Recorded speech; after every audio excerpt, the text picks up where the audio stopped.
Alô, Libeloide. Tudo bom com vocês? Eu já estava gravando, mas me fizeram uma ligação no exato momento que eu estava gravando, mas vamos começar de novo, fazer o quê? Eu quero ler para vocês um comentário que fizeram no meu canal, extremamente repugnante, e para vocês verem como as pessoas usam a Bíblia, o livro que vocês acreditam serem sagrado, para propagar preconceitos, para legitimar os seus preconceitos, os seus ódios, né?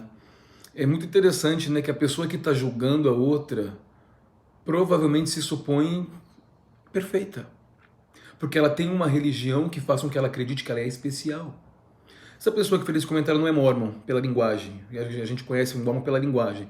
Ela usa o termo Jeová aqui, tá? Quando ela se refere a Deus, eu imagino que ela seja testemunha de Jeová. Não sei, porque ela não mostra nem o rosto e não diz qual é a denominação dela, mas suponho que seja testemunha de Jeová, tá? Meu amado amigo, eu adoro quando eles começam me chamando de amado amigo. Veja que você não conhece realmente a Bíblia, pois se conhecesse, você não diria que Jesus Cristo olhava para os marginalizados. Bom, no Novo Testamento ele fala das parábolas, né? Do bom pastor, etc. Ele deu mil exemplos disso, não é? Primeiro você deve ler o livro de Levíticos, no capítulo 25, versículos 44 a 46. E veja o Deus da Bíblia mandando o povo escolhido a comprar escravos e escravas das nações vizinhas. Depois você leia Tiago 2,9. Veja o apóstolo inspirado pelo Espírito Santo aconselhando os escravos a se sujeitarem a seus senhores. O racismo começou dentro da Bíblia e das religiões. Jeová e seu filho Jesus Cristo nunca amaram o povo preto. Né? Então, eu gostaria que alguém me mostrasse alguma prova da legitimidade desse livro. Esses homens são realmente profetas, realmente falavam com Deus, como eles dizem que falavam. Né? Deus realmente aparecer. Porque se Deus tivesse escrito, ele mesmo apareceria aqui e entregaria nas mãos das pessoas. Né? E não foi isso que aconteceu, foram seres humanos que foram escrevendo supostamente inspirados por Deus. Complicado, né? Porque nesse livro também fala das mulheres, que elas devem ser submissas. Esse livro fala da homossexualidade. Mas esse livro também fala dos ébrios, ele também fala da compaixão, do amor, ele fala de tanta coisa, e parece que não encaixa, né? Parece que realmente cabeças diferentes, espíritos diferentes conduziram esse livro, e assim o foi, de fato, e de acordo com os próprios ditames, né? De quem estava escrevendo, né? Então aqui nós temos uma pessoa que usa desse livro, supostamente sagrado, para legitimar os seus preconceitos, porque ela provavelmente escuta dentro da organização dela que ela é especial porque ela está lá dentro, porque os últimos dias chegaram, tá bom? Esses dias eu também estava assistindo um vídeo em que dois evangélicos protestantes, não sei quais são as denominações, estão discutindo aos brados em algum centro comercial, popular, assim, do centro de alguma cidade que eu não sei qual é. E é muito engraçado. É muito. E as pessoas em volta gritam: queima o sangue do diabo. É muito engraçado. Que são pregadores. Aí o cara pega a Bíblia e diz: onde que. Era um homem e uma mulher discutindo. Onde na Bíblia diz que mulher pode pregar? Quem você pensa que é? Você é uma mulher. Veja os preconceitos, o machismo na Bíblia. E sendo instrumentalizado por esse pobre coitado desse. Provavelmente um morto de fome, né? Pelo naipe dele, né? E tá ali achando que tem autoridade para falar, né? É tão engraçado quanto Mormons e Testemunhas de Jeová discutindo. Vocês já viram isso? Eu já cansei de ver. É muito engraçado. Nós somos a verdade. E ficam naqueles embates exaustivos, um acusando o outro. Olha aqui, eu tenho a verdade, está escrito aqui. Né? E é nisso que eu simpatizo muito com os seguidores de Allan Kardec, né? Os espíritas. Porque eles não pedem dinheiro, eles fazem caridade, eles não perguntam o que você faz, se você vai nas reuniões deles, né? Eles apenas pregam o amor. E eu nunca vi, se você ver, eu duvido que alguém tenha visto, um kardecista envolvido nessas discussões acaloradas sobre quem é o dono da verdade. Todas elas dizem que são, né? Os kardecistas não entram por essa linha, mas elas todas estão por aí dizendo que nós que são os donos da verdade. Agora precisa provar, né? Desafio a qualquer um, quem quer que seja, aprovar. Apresentar uma prova cabal. Ah, mas as pragas nos últimos dias dizem que terão... Como é que eles dizem? Nos últimos dias haverão terremotos. Por favor, né? O mundo sempre foi inóspito. Nós já passamos por eras glaciares, coisa que você, religioso, provavelmente não sabe. O mundo passou por aquecimentos, por congelamentos. Milhares e milhares e milhões de espécies foram reduzidas para dar espaço a outras, a evolução. E nós não vamos ficar aqui para sempre. Nós vamos ter que achar um outro planeta para habitar. Será que a espécie humana sobrevive?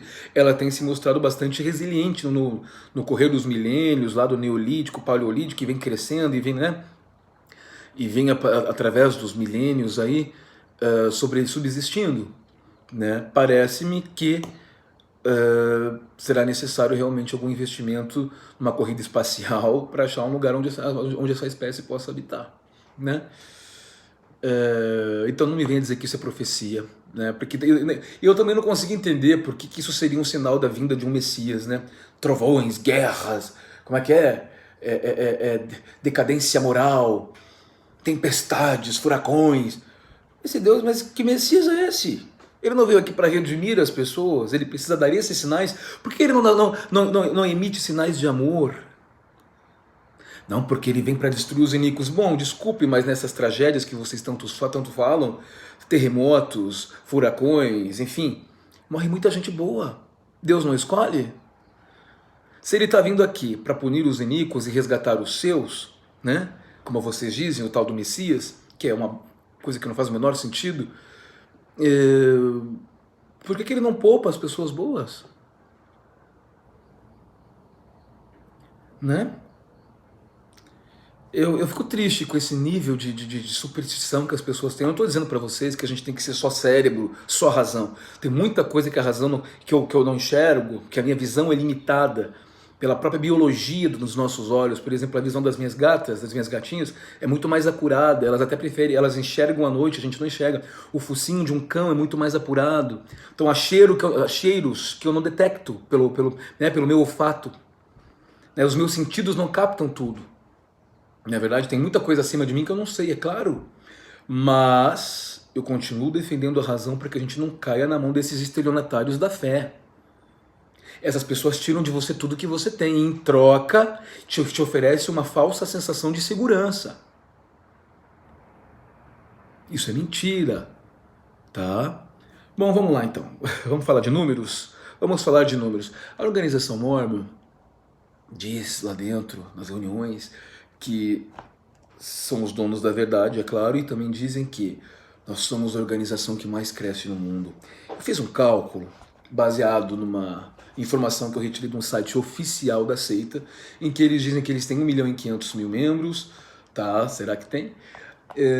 Seria 0,68% da população brasileira. Esse número não é nem metade disso, tá? Nem metade disso, a gente já vai chegar lá.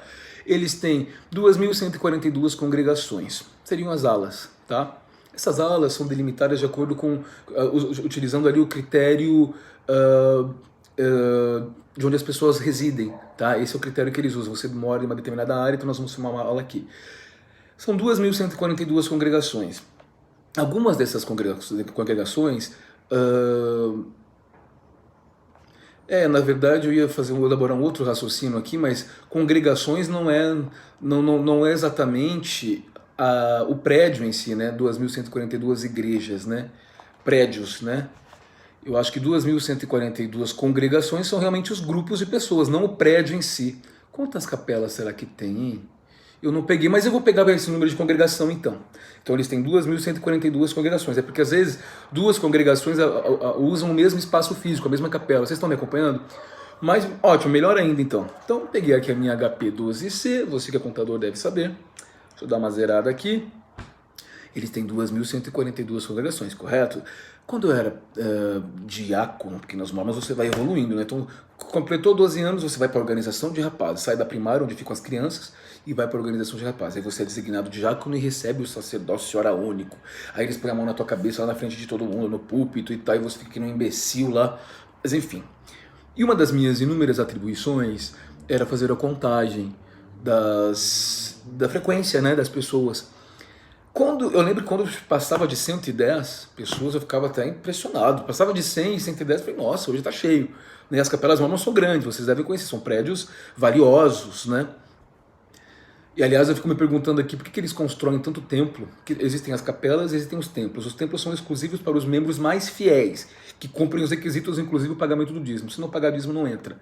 Salvo alguma exceção, se o bispo, se o responsável lá que eles chamam de bispo deixar passar. Tá? Mas via de regra, não. E esses templos são luxuosíssimos, muito bem localizados, extremamente luxuosos. Eu lembro que na época da reforma do Templo de São Paulo, que fica ali na Matarazzo, na Francisco Morato, é isso? Na Avenida Francisco Morato, correto? Foi muito falado, e eu lembro que no dia da inauguração autoridades políticas e religiosas estavam no evento, e eles disseram que apenas com tecidos eles gastaram 500 mil reais à época. Eu não sei se foi 500 mil reais ou 500 mil dólares. À época, isso já faz muito tempo. Isso seria, se você atualizar, isso dá uma cifra muito maior. Apenas em tecido, seriam as cortinas. Tá? Então, realmente, tanta gente na miséria, porque Deus precisa de templos tão luxuosos. O jardim, gente, é impecável. O jardim do templo é impecável, é lindo. Nunca vi nada fora do lugar ali. E eu fico me perguntando por que Deus precisa daquilo. Né? Ah, porque nós temos que realizar as cerimônias de selamento, os endowments, o casamento. Pois é, né? Mas não podia ser uma coisinha mais simples, não, para ajudar? Vocês poderiam erradicar a fome no mundo. Nós temos vídeos sobre isso, com aqueles 100 bilhões de dólares que vocês desviaram, vou usar um termo mais leve aqui, que vocês desviaram dos membros tolos, enganados, pessoas ludibriadas, pessoas que estão em transe hipnótico. Voltando, vamos lá. Então eles dizem que eles têm 2.142 congregações. Eu disse para vocês que geralmente a frequência varia entre 80, 90. Se passou de 100 a gente já fica mais feliz, 110 então. Então eu vou ser muito generoso, eu vou colocar 115 para não falarem que eu estou manipulando números. Vou trabalhar com essa margem aqui, tá? Critério meu, aleatoriamente, para cima, tá? Assim, ajustei para cima para não falarem que eu estou subestimando os números, tá? Então, vamos lá, HP12C aqui. Matemática básica, 115 entre vezes 2.142. Ih, já errei aqui. Sabe o que é? Às vezes esse botão aqui é meio ruinzinho, sabe? 2.142. Tá acabando a bateria. Ai, que vergonha. Né? 115 entre 2.142 vezes. Dá pra ver aí? Ai, meu Deus, cadê? Não vai dar pra ver, né? Dá pra ver, mas que é ao contrário. 246.330. E é exatamente isso que o IBGE mostra. Em torno de 250 mil membros no censo realizado em 2010. Foi o último censo que aconteceu. Hoje eles devem ter uns... mais ou menos por isso que eles não estão crescendo nada. Tá? Eles dizem que eles têm 1,5 milhão. E os números mostram exatamente o contrário. Matemática básica, usando os dados deles. Tá? Infelizmente eu não posso provar para você que a frequência é essa que eu estou te dizendo, porque eles também não revelam. A frequência média na capela é X, tá? Mas eu trabalhei com isso lá dentro, eu fazia essa contagem e eu sei o que eu estou dizendo, tá? Matemática simples, multiplicação, tá bom? Bom, vamos lá então. Então a gente já começa por aí, a matemática já nos leva para um outro caminho, né? Agora vamos ler uma reportagem muito interessante sobre o crescimento da seita no Brasil, essa matéria é de 2018, tá? No relatório estatístico publicado pela Igreja de Jesus Cristo dos Santos dos Últimos Dias, notou-se um recorde histórico, o maior número de membros removendo seus nomes dos registros da igreja em um único ano. Passou de quase 150 mil pessoas, né, solicitando suas resignações formalmente. E lembre-se que muita gente simplesmente sai e não se preocupa com isso. Fato é que os seus dados são mantidos nos registros da seita, mesmo que você esteja afastado, até a sua idade de 110 anos. Quantas pessoas chegam a essa idade? Pouquíssimas, não é? Isso é um fato. E eles usam para ludibriar. Nós temos esses membros, essa quantidade de membros. E as pessoas que acompanham a seita ficam maravilhadas, né? Outro recorde histórico nas estatísticas de 2018 foi que a igreja apresentou sua pior taxa de crescimento anual desde 1938. De acordo com análises estatísticas, 140.868 membros tiveram seus nomes removidos dos registros da igreja. Isso aí. Aliás, algumas pessoas me procuraram pedindo as suas resignações, eu estou auxiliando, porque as pessoas às vezes não falam inglês e tal, e alguns de vocês não enviaram os documentos ainda, né? O documento assinado. Eu não vou cobrar, pessoalmente, porque eu acho que isso é uma... né? Eu vou ficar pressionando uma pessoa, é ela que tem que se preocupar com isso, se quiser se preocupar, né? Mas também não me procurem, né, gente? Se vocês não vão enviar a documentação, não me procurem, porque eu perco tempo, né? Acessão do site, preenchendo os campos, é uma coisa que toma meu tempo, né? Então, se você não está interessado em levar as coisas até o final, não me procure, tá bom? A igreja não divulga esses números dessas pessoas que saem, né, que pedem para sair. Porém, se você somar o número de batismos de conversos ao número de crianças de registro e subtrair os números totais de membros em registro, tá, mediante esse cálculo, parece que eles batizaram em 2018 195 mil pessoas, tá, em torno disso. De acordo com a reportagem do The Salt Lake Tribune, que é um jornal local de Utah, esse foi o pior crescimento anual da igreja desde 1978, quando postou um aumento de 194 mil membros. Olha o que eles dizem então em 2018, olha lá. Membros totais, 16.313.735, conversa. Conversos batizados, 234.332. Novas crianças de registro, 102.102, que são as crianças criadas na seita e atingem a idade de 8 anos, que é quando eles batizam. Tá? Que eu acho um absurdo, na verdade. Congregações, alas e ramos, 30.536. Tá, mas se ali fala... Não entendi nada. Ah, não, perdão. Ah, tá, tudo bem, tá. Esse dado aqui de 30.536 é o número de congregações mundial, tá? Quando eu falei de números de 2.142 congregações, é o número local, Brasil, tá? Desculpe aí, eu mesmo me confundi um pouco, tá? A pior taxa de crescimento em 40 anos não deve surpreender nossos leitores, como diz aqui o repórter, né? O jornalista. Desde 2011, publicamos análises estatísticas demonstrando que a igreja vem crescendo cada vez menos, apesar de esforços cada vez maiores em proselitismo missionário e campanhas publicitárias. E realmente eles estão apelando muito. É muito comum você passar em frente a uma capela e tem uma placa lá, venha ter aulas de inglês.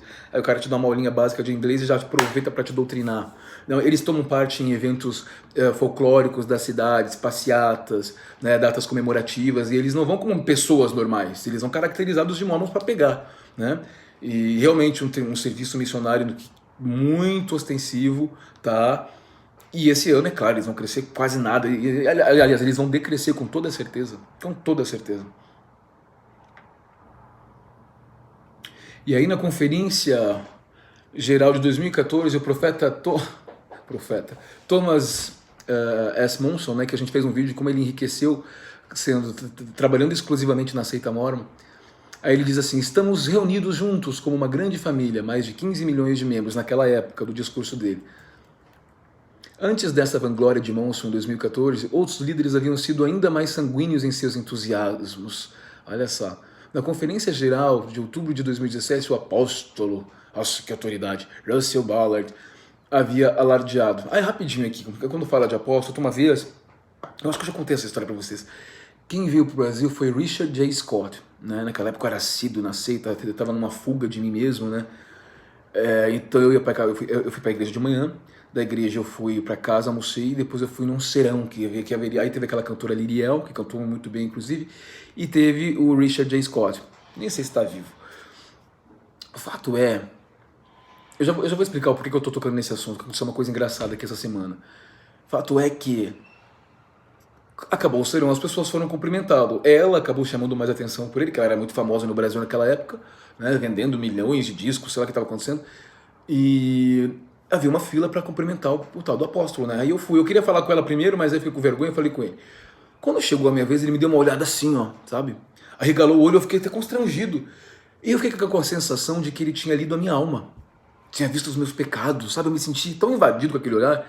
E fiquei constrangido, falei, nossa, ele realmente é um homem de Deus, ele deve ter visto as coisas que eu estou escondendo, porque a gente fica meio neurótico, sabe? A gente se acha pecador o tempo inteiro, pelo menos assim aconteceu comigo. E eu não fazia absolutamente nada contrário ao que eles colocavam. Fiquei constrangido, eu falei, nossa, com o tempo passou, eu entendi, porque eu já estava tão sugestionado, eu estava tão envolvido na neurolinguística deles, que eu comecei a ver coisas que não existiam. Ele não tem esse poder, né, de escanear a tua alma. Impossível. Ninguém tem esse poder. A gente vai passando indícios, mas a gente precisa conhecer a pessoa. Pelo menos um tempo, conversando com a pessoa. Não assim, num aperto de mão tão rápido. E aconteceu uma coisa engraçada aqui, que um dos porteiros do prédio disse que foi naquela reunião da, como é que chama? A Igreja Mundial, né, do Valdemiro Santiago, né? Nossa, só de pensar já me dá calafrio. E ele disse que ele estava muito impressionado porque o Valdemiro Santiago fez assim com a mão e uma pessoa voou metros de distância. Eu olhei pra cara dele e falei, cara, você tá ficando louco? Você tá ficando louco? Óbvio que houve todo um trabalho anterior para te convencer de que aquilo estava acontecendo, para você... São truques, quase que uma miragem, tá entendendo? De que você tá vendo aquilo que não existe. Então você fica convencido de que ele tem poderes mágicos, você fica convencido de que ele tem o sangue de Deus, entendeu? Há um trabalho psicológico, neurolinguístico, de sugestão. Então você vê coisas que não estão acontecendo. E o cara fez assim, o homem que estava com o diabo no corpo voou 10, 15 metros. Na seita mormon a mesma coisa, vivem dizendo lá que expulsam isso, que fazem, que acontece, que tem o poder dos sacerdotes, que fazem milagres, eu nunca vi. Eu nunca vi o profeta deles profetizar absolutamente nada. É tudo conversa fiada.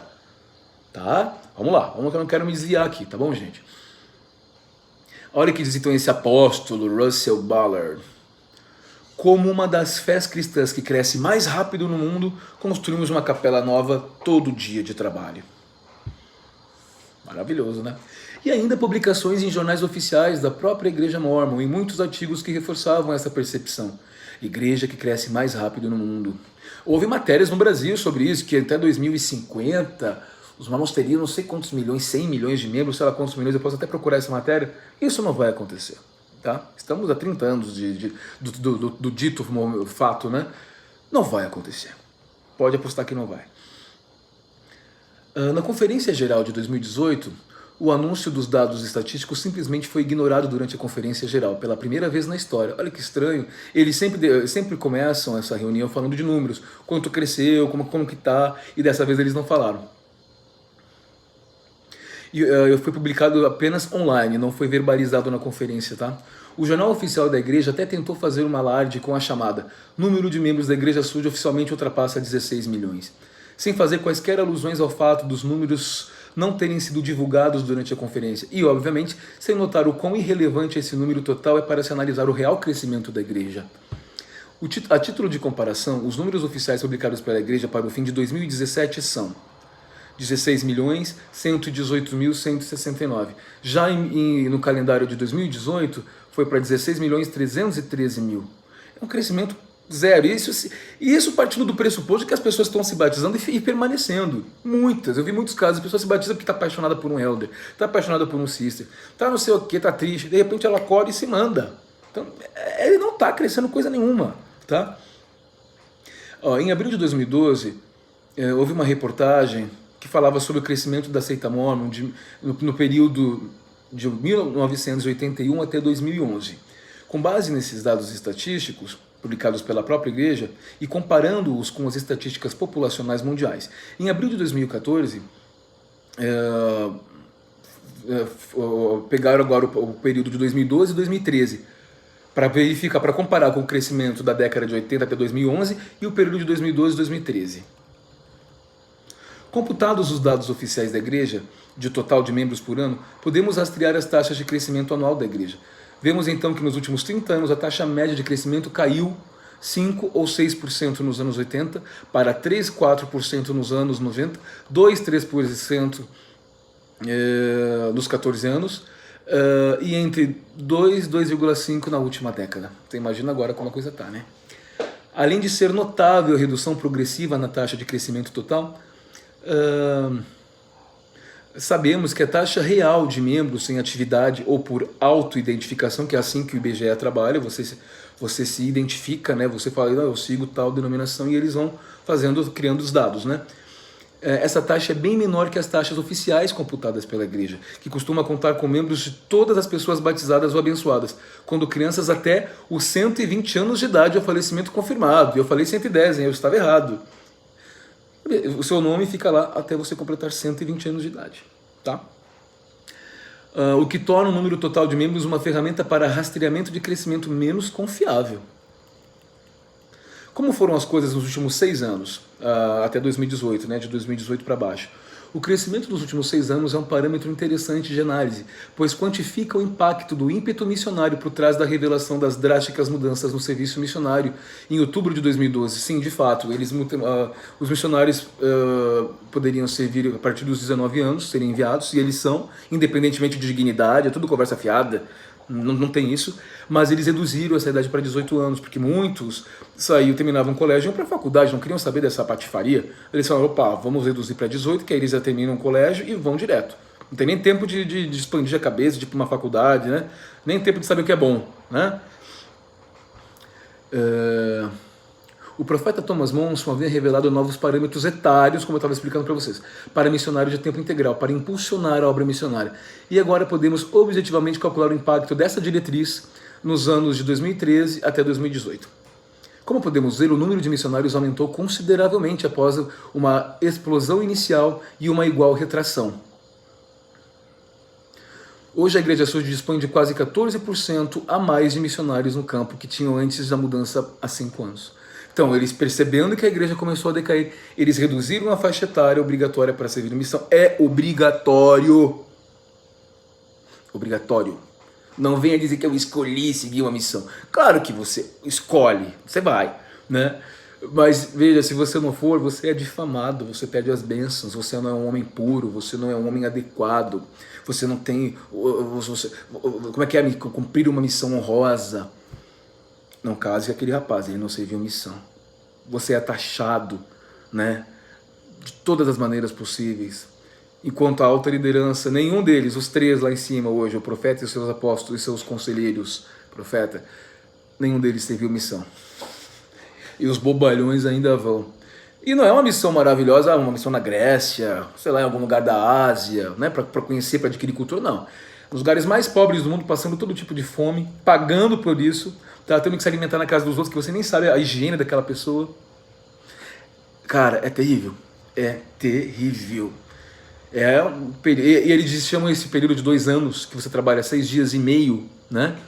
Inclusive, eles têm um dia de folga, mas eles trabalham na parte da tarde, no finalzinho da tarde eles são obrigados a trabalhar. E se você tiver com algum problema de saúde, você é taxado de fraco, incompetente, está fazendo corpo mole. E você paga para passar por tudo isso. Eles chamam isso de os 2 melhores anos da sua vida. Não sabem o que é bom, né? Vamos combinar que não sabem? Então, após essa alteração, né, da idade para servir ao campo missionário, eles cresceram, o número de missionários cresceu 14%. Contudo, apesar disso, a taxa de conversão anual caiu para 16% a menos novos conversos por ano. A taxa anual de crescimento da igreja caiu drasticamente para 1,59% em 2016, 1,48% em 2017, as piores taxas desde 1937. Ai, que delícia, cara, como isso me deixa feliz. Que maravilha, na verdade, isso aqui são números, a gente está usando números, mas se a gente usar o senso mesmo, o bom senso, o raciocínio, tá na cara que não está crescendo, já está decrescendo. Né? Porque apesar da queda drástica no crescimento, eles ainda apontam um crescimento de 1,48, né? Não é verdade. Não é a verdade, tá bom? Aí ele tem aqui mais um dado, quer ver? Assim como a taxa anual de crescimento de unidades, que são as alas e os ramos. Os ramos é o que vem antes de uma ala. São poucas pessoas, eu tive essa péssima experiência.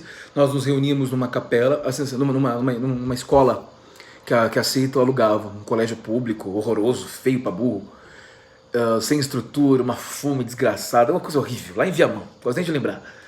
Enquanto isso, a Seita construiu uma capela que demorou meses. E todo mundo achava que a Seita Mormon era pobre naquela época. E os miseráveis da empregada doméstica, sei lá o que era motorista de ônibus.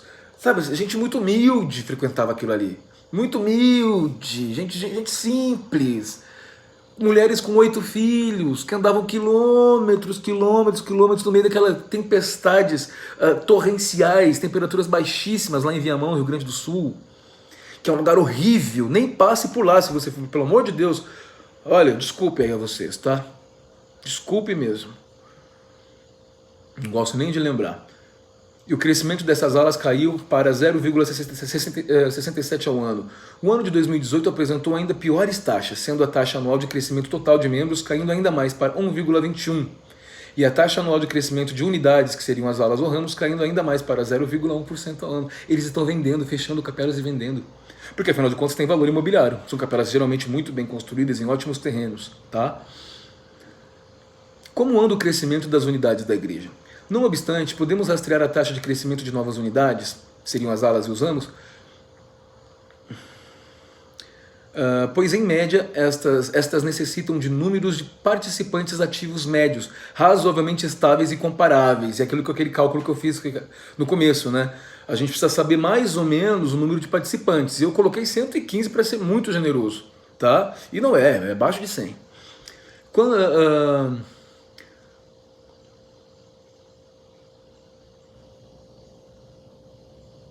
Quando usamos os dados oficiais para rastrear o crescimento da igreja pela taxa de crescimento anual de unidades, vemos que a igreja crescia entre 2,5% a 5% nos anos 80, entre 2,5% e 6% nos anos 90 e entre 0,5% e 1,6% ao ano nos últimos 15 anos. Quando ploteamos esses dados num gráfico, uma tendência para a redução de crescimento torna-se bastante aparente. Eu não vou colocar os gráficos aqui, eu sei que eu precisava aprender a editar vídeo, mas enfim. De qualquer maneira, vocês leem lá depois na descrição, tá? Vê-se, portanto, que a igreja crescia bastante até 1998. Você sabe que o Rio Grande do Sul tem o maior número per capita, né, de membros da igreja. Até isso o Rio Grande tinha que me envergonhar, né? Pelo amor de Deus, o Norte e o Nordeste é muito mais fraco do que o Rio Grande do Sul. Eu vou trazer esses números já para vocês, aqui o vídeo está ficando longo. Então elas cresciam bastante até 98, com crescimento de membros bem acima do crescimento populacional global, mas que esse ritmo caiu bastante progressivamente desde 1999 para cá. Além disso, nota-se que o crescimento como medido em unidades ou congregações está abaixo do crescimento populacional de 1999 para cá, dando a entender que a igreja cresce apenas em termos de taxas de reposição, ou até negativamente, que é o que a gente consegue depreender. Porque a gente também ainda tem que pensar nessas pessoas que se batizaram e que não estão frequentando. E é impossível a gente trazer isso em números, só se a gente fizesse realmente uma investigação muito abrangente, né? Você ter a casa dessas pessoas, sei lá, buscar dados, né? Então, na verdade, não está crescendo coisa nenhuma. Está decrescendo. E é lógico que a gente vai comemorar muito esse dado, né? Aí ele faz um alerta aqui, que fique claro que os dados não dizem que a igreja está reduzindo de tamanho total. Há sem dúvidas mais mormons hoje que há 2 anos atrás, ou 5 anos, ou 10 anos, ou 20, mas os dados sugerem que a igreja está reduzindo de tamanho em proporção ao mundo ao seu redor. Eu não sei, eu não concordo com ele, eu não concordo mesmo. Eu realmente acho que a igreja mormon está reduzindo, né? Com base nesses dados, né? Eu realmente acho que o decreto, realmente esses números de 15, 16 milhões que ela diz ter, que é mentira, um absurdo, uma total mentira, eu realmente acho que ela está reduzindo sim o seu tamanho total, eu acho. Coisa minha, pelo que eu tenho estudado, tá? E como que está o crescimento da seita nos Estados Unidos, onde eles têm 4, 5 milhões de membros? A igreja nos Estados Unidos, por exemplo, os Estados Unidos vem mantendo uma taxa de crescimento populacional razoavelmente estável, entre 0,85 a 95 ao ano. Crescimento populacional dos Estados Unidos, não tem nada a ver com a seita. A igreja nos Estados Unidos crescia em média 1 a 4% nos anos 70, 4% ao ano nos anos 80, com 2 picos anômalos, e 2 a 3% nos anos 90, e 2% na última década. Tá? Isso significa que a igreja cresce mais do que a população do Zeu? Vamos tentar entender. Não exatamente. Essas taxas acima são dos números oficiais de membros, que estudos independentes colocam entre 40% e 70% da real taxa demográfica de mormons. Por exemplo, o estudo independente da Ares demonstra que a população sul nos Estados Unidos mantém-se estável, ou seja, crescimento zero, em proporção à população americana desde 1990. Sendo assim, há dados que sugerem um crescimento pequeno e há dados que sugerem um crescimento nulo nos últimos 20 anos nos Estados Unidos. Agora eu vou sobre a obra missionária. Ele mostra aqui um gráfico que vocês vão ver depois na matéria, tá? Que mostra que a taxa de conversos por missionários está razoavelmente estável nos últimos 30 anos, entre 4 e 6 por ano por missionário. O cara trabalha 2 anos para batizar 4 pessoas, é um estúpido, né? Se fosse eu, nossa, eu já ia prometer rios e fundos para a pessoa.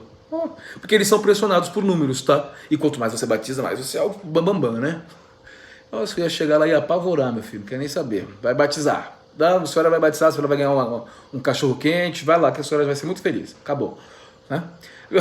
Quando se aumenta o número de missionários, aumenta-se o número de batismos proporcionalmente. E ambas taxas vêm se mantendo moderadamente estáveis, com a média anual de missionários na casa de 50 mil e conversos na casa de 280 mil. Contudo, como discutido acima, há 5 anos a igreja reduziu a idade mínima para serviço missionário, o que resultou num aumento súbito de missionários no campo, de 58 mil 990 no final de 2012 para 83 mil no final de 2013, com subsequente queda drástica para os atuais 67.049.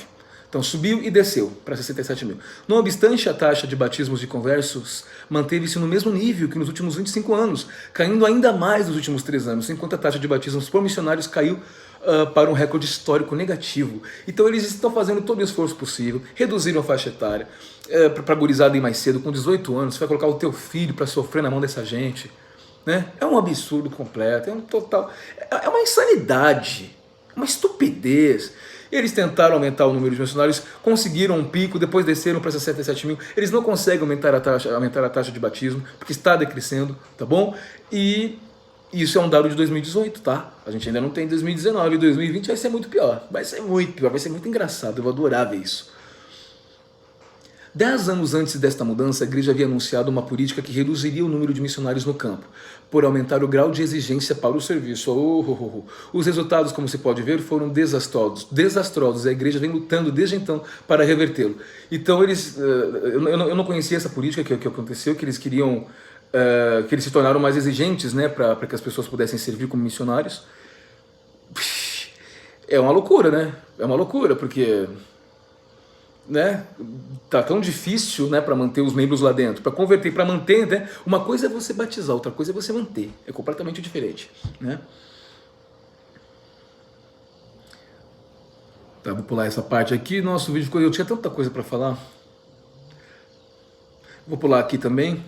E essa questão dos 15 milhões de membros de Thomas Monson, né, que o presidente Monson falou, que ele tinha nessa época, agora eles dizem que passou dos 16 milhões, vamos ver aqui. Se considerarmos as estimativas conservadoras e otimistas de 1,4% da população americana, que seria 4 milhões e 400 mil, e de 50% da população sul de fora do ZEUA, e de 25% de auto-identificação, que seriam 2 milhões, baseados em estudos brasileiros, chilenos, mexicanos e filipinos, deve haver uns 6,5 milhões de SUD nominais pelo mundo afora, ou pouco mais que 40% do que Monson alardeou em 2014. Isso considerando que essas estimativas são conservadoras e generosas, tá? Pois os números reais podem ser até bem menores, e são, tá? Especialmente levando em consideração que destes ainda há muitos SUDs que são inativos, mas ainda se dizem mormons, né? E o fato de que em qualquer congregação SUD a porcentagem de membros dizimistas, integrais e templários é usualmente pequeno comparado ao número de membros moderada ou intermitentemente ativos. Nossa, essa matéria é enorme, cara. Eu vou fazer o seguinte, gente, vou parar por aqui. Tinha muita coisa para falar com vocês, vou só fazer uma conclusão rápida. E aí vocês leem os demais gráficos, tá? Eu vou colocar lá e vocês dão uma olhada. Tem gráfico que mostra como está dividida a seita mórmon no Brasil, tá? Por estados e tal, né? Com base no que eles divulgam. E a gente tem que sempre lembrar que esses números não são confiáveis. A conclusão que o cara dá aqui. A Igreja SUD está passando por uma transição de uma igreja missionária com crescimento forte e expansionário para uma igreja que investe e luta ferozmente apenas para manter-se relevantemente estável, especialmente considerando que as suas atuais taxas de crescimento apenas se equiparam ao crescimento populacional orgânico. É inteiramente possível que o silêncio inusitado durante as últimas conferências gerais sejam apenas os primeiros sinais de um reconhecimento oficial do alto escalão mórmon de tal transição. Também é possível que a promoção de 2 apóstolos com apelo internacional, né, que seria um asiático e um latino-americano, no ano passado, e a abrupta reversão esta semana de uma revelação profundamente controversa de apenas 3 anos atrás, sejam os segundos e terceiros sinais deste reconhecimento. O que ele está dizendo assim? Geralmente os apóstolos são só americanos, tá? Então eles escolheram, né, um asiático, que para levar mais influência para essa parte do globo, e um brasileiro, que era o Ulisses, né? Ulisses não sei das quantas, que era muito amigo da minha mãe, inclusive. Nossa, minha mãe vivia atrás dele. E além da reversão daquela suposta revelação contra homossexuais, que eles não poderiam se batizar, filhos oriundos de casais homossexuais não poderiam batizar na seita, salvo quando atingissem a maioridade e cortassem totalmente relações com os familiares. Isso foi catastrófico por eles, porque o mundo mudou muito. E aí eles voltaram atrás, porque Deus, ele profetiza assim uma hora, depois ele volta atrás. Esse é o Deus perfeito deles, né? Onipotente, onisciente. Muda de ideia o tempo inteiro, né? E é isso aí. É isso aí, gente. Eu queria tanto mostrar uma coisa pra vocês, mas não vai dar. Não vai dar, tá bom? Mas vocês dão uma olhadinha lá depois, deem uma olhada, porque vale a pena. Só tem aqui um dado que eu queria mostrar pra vocês, que o IBGE trouxe, né?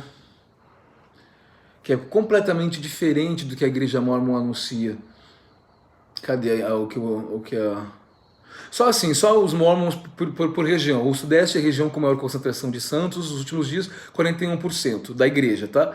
Juntos, Sudeste e Sul são o lar para 67% dos Mormons brasileiros. O Nordeste é a terceira região com maior número e as menores concentrações estão no Norte e o Centro-Oeste, tá bom? E o Rio Grande do Sul, para minha inteira vergonha, né? Caiu nessa ladainha desse pessoalzinho aí.